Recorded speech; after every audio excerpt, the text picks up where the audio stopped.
Olá, irmãos, eu saúdo a todos com a paz do Senhor. Nós estamos falando aqui de Portugal, diretamente da Europa. Ao meu lado está o pastor Ricardo Azevedo. Ricardo, a paz do Senhor. Paz do Senhor, pastor Gerson, a paz do Senhor aos nossos queridos ouvintes da TV Manaim. Então, nós estamos no programa As Festas de Israel e hoje nós vamos abordar a festa das primícias, pastor Ricardo. Então, nós vamos começar com a leitura do texto que está em Levítico 23, a partir do verso 9 até o verso 14.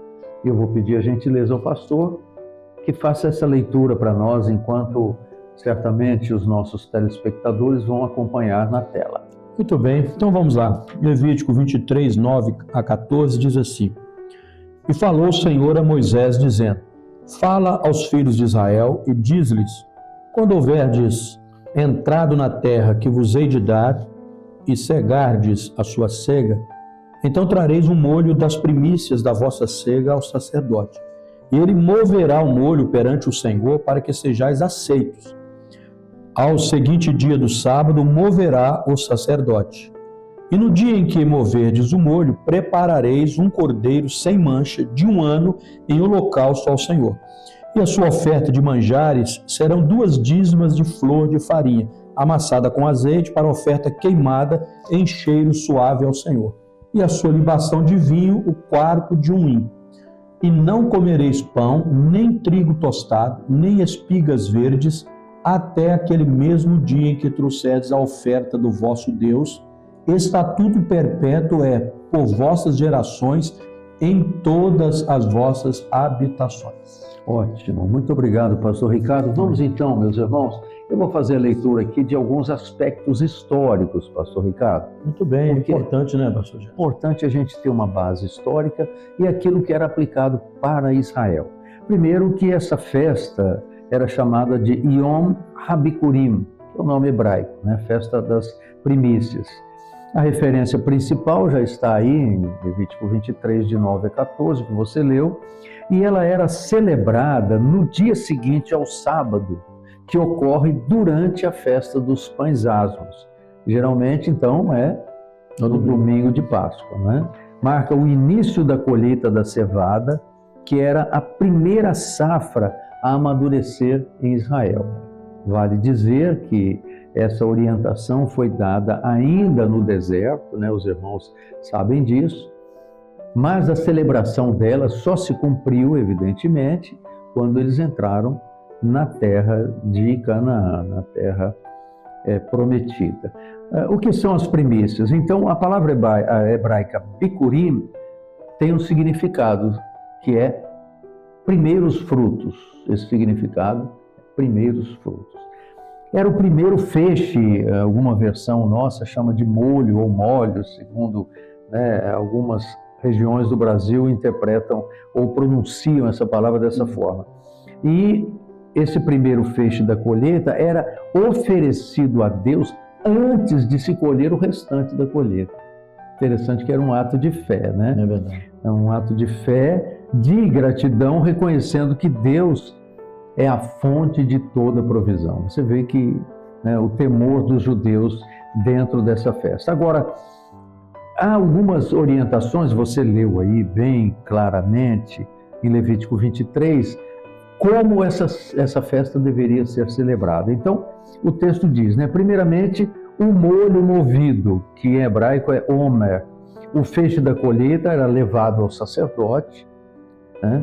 Após a colheita das primícias, esse primeiro feixe era levado ao sacerdote e o sacerdote movia perante o Senhor. Ele fazia aquela oferta de movimento. Eram as primícias da colheita e ele fazia esse movimento, né, com aquele feixe. E após isso, as ofertas adicionais, o texto diz, né, um cordeiro de 1 ano sem defeito era oferecido como holocausto e agregado a esse cordeiro a oferta de manjares, farinha com azeite e libação de vinho. Havia uma proibição, você se lembra? Da festa, né? A proibição, nenhum grão recém-colhido poderia ser consumido antes. Que está no verso 4, né? Pode ler para nós. Né? Aliás, verso 4, não, desculpe, verso Vamos 14. E não comereis pão, nem trigo tostado, nem espigas verdes, até aquele mesmo dia em que trouxeres a oferta do vosso Deus. Estatuto perpétuo é por vossas gerações e em todas as vossas habitações. Muito bem, pastor Ricardo. Bom, eu já dei a minha contribuição com a parte histórica. Agora nós vamos entrar, meus queridos, na parte profética, que é realmente aquilo que mais nos interessa no estudo dessas festas. É verdade. O primeiro detalhe que nós podemos ver aqui e entendemos como profético, que foi a festa que foi instituída, as primícias, foi uma revelação de Deus. Certo. Foi para Israel? Velho Testamento, claro que foi para Israel, mas foi uma revelação de Deus que está, inclusive, no verso 9, que abriu os versículos que lemos. E falou o Senhor a Moisés dizendo. Certo. Então foi uma revelação. Não foi uma ideia do povo. Não foi uma ideia de Moisés. Nem tampouco um pedido do povo. Exatamente. Partiu de Deus. Isso. Né? Veio da eternidade para o povo de Israel cumprir aquela palavra em obediência à voz do Senhor. Agora, vamos aos detalhes, pastor Ricardo. Por exemplo, quando fala das primícias, há um versículo no Novo Testamento que aponta para isso, né? Exatamente. Está lá em Coríntios. 1 Coríntios 15 e 20. Leia para nós. Mas agora Cristo ressuscitou dos mortos e foi feito as primícias dos que dormem. Então essa festa aponta para a primícia da ressurreição. Exatamente. Jesus é a primícia dos que dormem. Exatamente. E o que acontecia? Quem é que fazia esse movimentar do molho? Era o sacerdote. Sim. É ele que tinha que fazer isso. Isso se aplica para nós? Aplica, né? Nós vamos lá em 1 Pedro 2,9. Certo. O que diz? Vós sois a geração eleita, o sacerdócio real. Então, essa nação santa, povo de propriedade exclusiva de Deus. Exatamente. Então aponta para a igreja, aponta para o fiel. Aí está o profético, né? Então hoje a igreja, ela tem nas suas mãos uma mensagem, o movimentar do molho que o sacerdote fazia, ela logo a seguir vinha, inclusive você falou muito bem aí, a morte do cordeiro humano. Então ali estava a mensagem, profeticamente a mensagem da igreja, que era Jesus morreu, o cordeiro morreu, mas ele ressuscitou. E em qual expressão? Do balançar dos molhos, do movimento do molho. Jesus está vivo. Então a mensagem da igreja, a igreja hoje, ela tem um sacerdócio real e uma mensagem desse rei, que ele morreu, mas ele ressuscitou ao terceiro dia e ele breve vai voltar para nós. Nós temos essa ousadia, pastor Ricardo, de entrarmos na presença do Senhor, no Santíssimo, pelo sacrifício do Cordeiro. É verdade. E nós temos uma mensagem, essa mensagem é o Espírito Santo que tem plantado no nosso coração. O Cordeiro está vivo. É verdade. E ele vai voltar para arrebatar a sua igreja. E veja, pastor Gerson e ouvintes da TV Manaim, uma festa, né, lá do Velho Testamento, mas uma festa revelada pelo Senhor. O Velho Testamento todo ele é profético, né? Apontando para a igreja, que a igreja deu continuidade a isso. E havia outros elementos também, além do Cordeiro, nós tínhamos também para essa festa a oferta de manjares, que era... Deixa eu voltar um pouquinho. Pode, claro. Porque essa parte de ofertas de manjares é muito interessante. Mas ainda dentro da ressurreição, Jesus ressuscitou no domingo. Após o dia de Páscoa, que era no sábado, no exato dia das festas das primícias. E Jesus é o primeiro a ressurgir com o corpo glorificado. Isso nos garante, Paulo em 1 Coríntios 15, nos dá essa garantia também em Tessalonicenses, no capítulo 4, nos dá essa garantia de que ao ressoar da última trombeta, os mortos em Cristo ressuscitarão e nós, os vivos, seremos transformados. E esse corpo não é claramente um corpo material, é um corpo glorificado, a semelhança do corpo de Jesus, quando ele entrou logo após a sua ressurreição e se apresentou aos discípulos, aqueles 11 que estavam ali, no final do Evangelho de João, quando ele entra e diz, né? paz seja convosco. Se não me engano, no capítulo 21. Então vejam, que coisa gloriosa é esse reforço de que Jesus é a primícia dos que dormem. E se Ele é a primícia dos que dormem, nós temos a garantia da nossa ressurreição. Isso é uma coisa maravilhosa. É verdade. E um detalhe também, porque nós tivemos outras pessoas, até no Novo Testamento, que ressuscitaram. Sim. Mas a grande diferença é que aqueles que ressuscitaram morreram novamente. Sim. Agora Jesus não. Ele morre, ressuscita e está vivo para sempre. Né? É uma ressurreição diferenciada.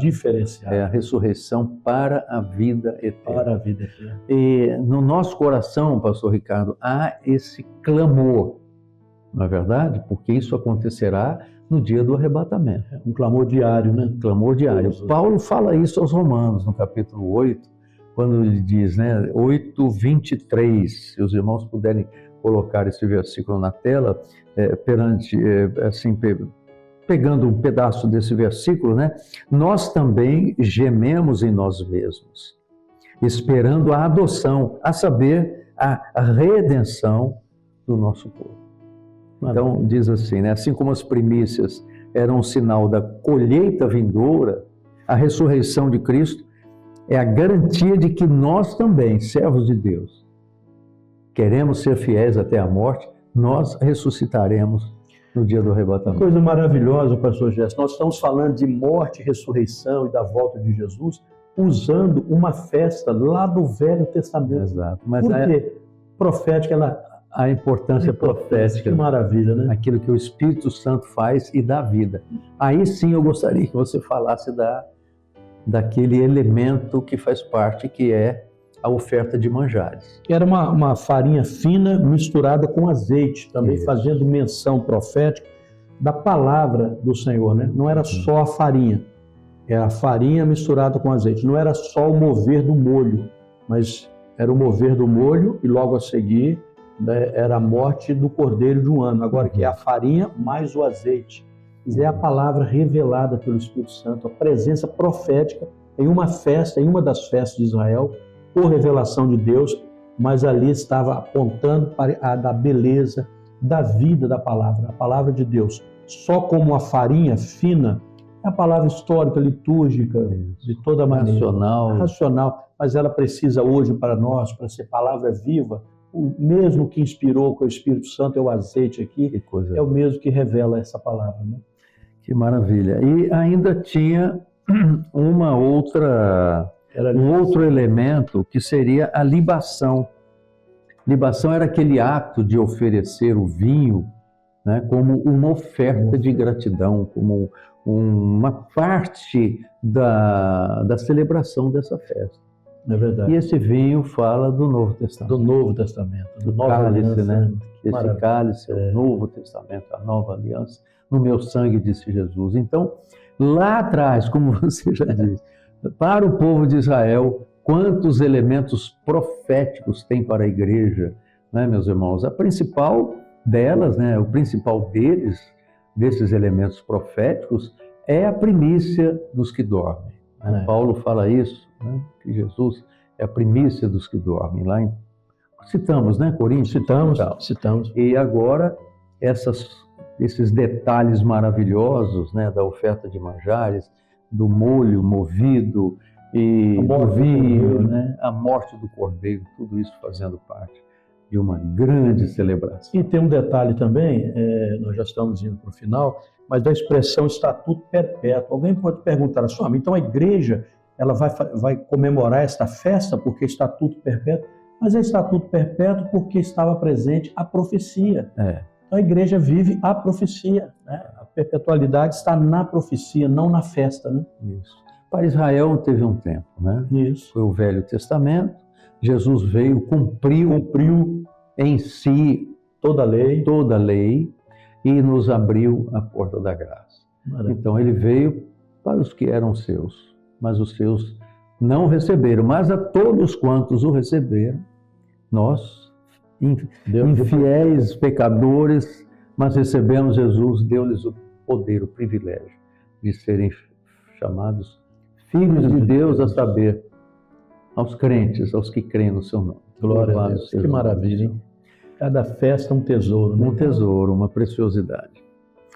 Meus irmãos, então com isso nós fechamos a festa das primícias.